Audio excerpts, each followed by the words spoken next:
할렐루야, 사랑하는 성도 여러분, 1월 12일 아까베 시간이 돌아왔습니다. 자, 오늘의 말씀은 요한복음 4장 15절에서 26절까지의 말씀을 가지고 함께 은혜를 나눠보고자 합니다. 여러분, 어제 우리가 사마리아 여인과 주님의 만남을 묵상을 했습니다. 주님께서 그 여인을 찾아오신 목적이 무엇이었죠? 물은 단순히 매개체에 불과합니다. 주님께서 직접 주시고자 하시는 그 근본적인 의도는 주님께서 말씀하셨듯이 속에서 영생하도록 솟아나오는 샘물을 주고자 하신 것이 목적이었죠. 그러니까 그 여인이 갈증에 난 그 물을 해결해 주시려고 하는 게 아니라 주님으로부터 오는, 그리고 하나님의 영으로 감동된 그 진리의 터 위에 주님께서 허락하신 그 영적인 물을 허락하셔서 우리를 살게 하는 힘, 그리고 날마다 성령에 의존하여 살아가는 어떤 샘솟는 끊임없는 에너지를 주님께서 주시고자 하셨던 것이죠.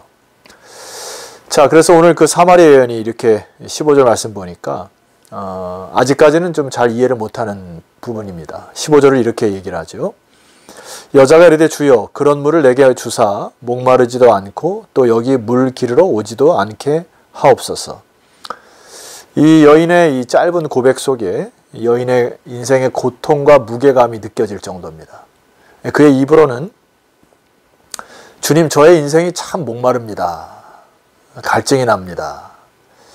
이렇게 표현을 했지만은 그의 이면에는 주님, 저의 인생이 굉장히 힘이 듭니다.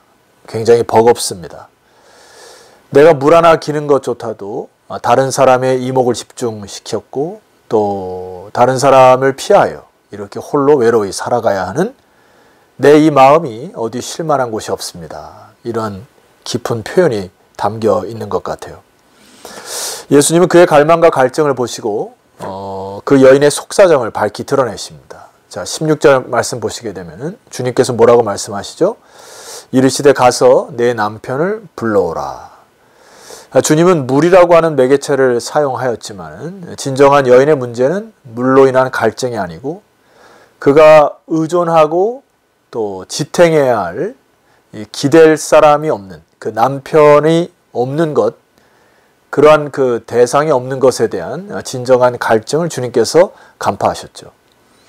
자, 17절 말씀 보면은 여자가 대답하여 이르되 나는 남편이 없나이다. 예수께서 이르시되 내가 남편이 없다는 말이 옳도다. 18절 너에게 남편 5이 있었고 지금 있는 자도 내 남편이 아니니 내 말이 옳도다. 여러분, 이 여인에게 있어서 가장 인생의 큰 문제는 의존할 대상, 이 남편이 없는 것이 문제였습니다. 여러분, 우리가 이 시대 상황은 참 이혼도 쉽고 너무나 이 잦아진 이 가정이 깨어진 이 세대 속에 살아가면서 피부로 못 알았습니다마는 이때 당시에 여인의 입장에서 이혼을 청구할 수 있는 자격도 없었습니다. 그리고 여성의 지위가 낮았기 때문에 그 여인이 당한 스스로 그 억울함을 당하면서 살아가야 할 수밖에 없는 시대였습니다. 그래서 이 여인에게 반드시 필요했던 것은 재적인 것은 물론이요, 사회적인 법적인 효력을 위하여 남편이 있는 그런 보호자 혹은 그를 이렇게 지탱해 줄 수 있는 의존자가 필요했던 것입니다. 그런데 이 여인이 오늘 본문의 말씀 보면은 남편 5이 있었지만은 하나같이 다 그 여인을 버렸고 이제는 5명의 남편에게 무시함을 당하여서 완전히 그 자존감이 땅에 무너져 있었던 이 한 여인을 주님께서 그 심장의 폐부를, 그 안에 진정한 갈증을 꿰뚫으시는 말씀을 하신 것이죠. 너는 정말 필요한 것이 너가 참된 의존하고 기댈 것 남편이 아니었는가. 여인이 깜짝 놀라죠. 자기의 모든 과거를 다 알았던 예수님에게 이렇게 고백을 합니다. 19절입니다. 여자가 이르되 주여 내가 보니 선지자로소이다. 당시 이스라엘에게는 3가지 기름 부음을 받은 자들이 있었습니다. 첫 번째는 지도자였고, 두 번째는 제사장이었고, 세 번째는 선지자였습니다. 그런데 그 중에 선지자는 백성들을 깨우치고 갈 길을 밝히 알게 하는, 그들로 하여금 깨우쳐서 나가는 선각자 역할을 했던 것이죠. 그래서 이 여인이 가만히 볼 때 이 예수님은 선지자 정도로 생각했던 것 같습니다. 그래서 이 궁극적인 내면에 있는 그 갈망, 그 선지자에게 정확히 이렇게 다시 질문합니다. 20절입니다. 우리 조상들은 이 산에서 예배하였는데 당신들의 말은 예배할 곳이 예루살렘에 있다 하더이다.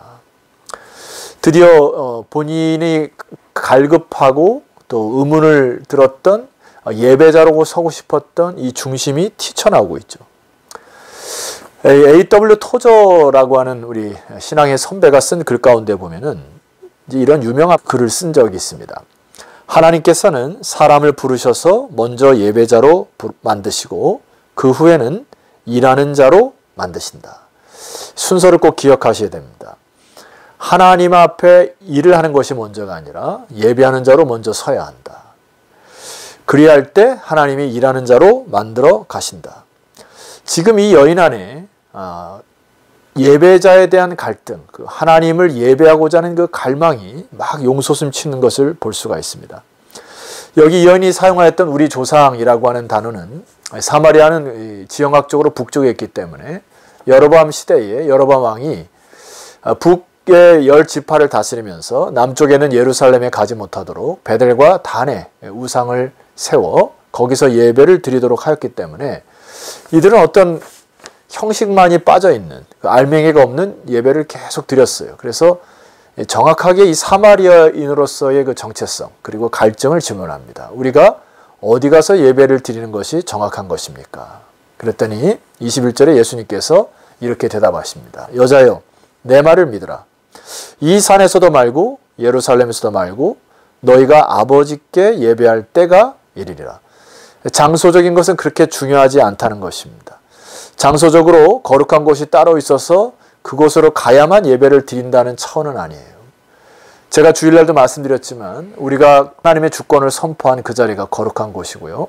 또 정해진 시간, 정해진 장소에 하나님 앞에 예배 드리는 것도 거룩한 곳이긴 합니다만은 이때 당시 주님께서 얘기하시는 말씀의 요지는 무엇이냐 하면은 예루살렘에 꼭 가야만 거룩한 예배가 아니라는 것이고요.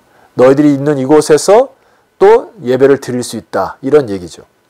자, 22절 말씀 보면은 너희는 알지 못하는 것을 예배하고 우리는 아는 것을 예배하노니 이는 구원이 유대인에게서 남이니라. 너희들 사마리아뿐만 아니라 북쪽에 있는 10지파에 있는 속해 있는 사람들은 성경에서 무엇을 말씀하는지를 잘 모르는 상태에서 장소만을 강조하는 형식적인 예배를 드리고 있고 그러나 구원은 바로 유대인으로부터 나오는 것을 알고 예배를 드려야 된다는 것입니다. 그런데 이제 양쪽 유다의 백성들도 역시 율법을 붙들고 있어서 참된 의미를 알지 못하고 있다. 주님께서 이렇게 20절을 설명하시는 것이죠. 그리고 나서 그 여인에게 유명한 이 복음을 말씀을 하십니다. 제가 23절을 여러분에게 읽어드리도록 하겠습니다. 아버지께 참되게 예배하는 자들은 영과 진리로 예배할 때가 오나니 곧 이때라. 아버지께서는 자기에게 이렇게 예배하는 자들을 찾으시느니라. 아버지께 참되게 예배하는 자들은 영과 진리로 예배할 때가 오나니 하나님께 예배를 드릴 때는 영과 진리로 예배를 드리는 것을 기억하셔야 됩니다.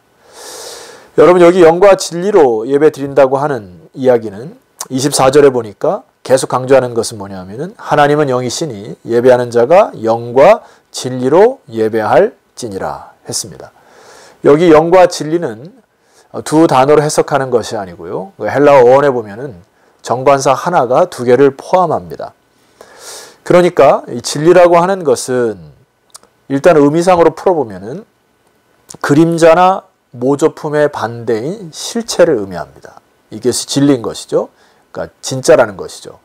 그러니까 영과 진리로 영으로서 진리로서 같이 드려야 되는데 이것을 정확하게 표현하면은 성령이 가져다주는 실체로 예배를 드려야 한다. 성령에 의지하여 성령에 감동하여 진리 위에서 예배를 드리는 자에게 하나님은 그 속에서 터져나오는 샘물을 허락하신다. 따라서 여러분 우리가 어느 곳에 있든지 무엇을 하든지 간에 각자의 삶의 터전에서 하나님께 예배자로 서는 것이 너무나 중요하죠. 그럴 때만이 비로소 일하는 자로서 하나님이 만들어 가신다는 사실을 기억하셔야 됩니다. 제가 어저께 그 아까베를 듣는 한 성도에게 참 감동의 글들을 받았습니다.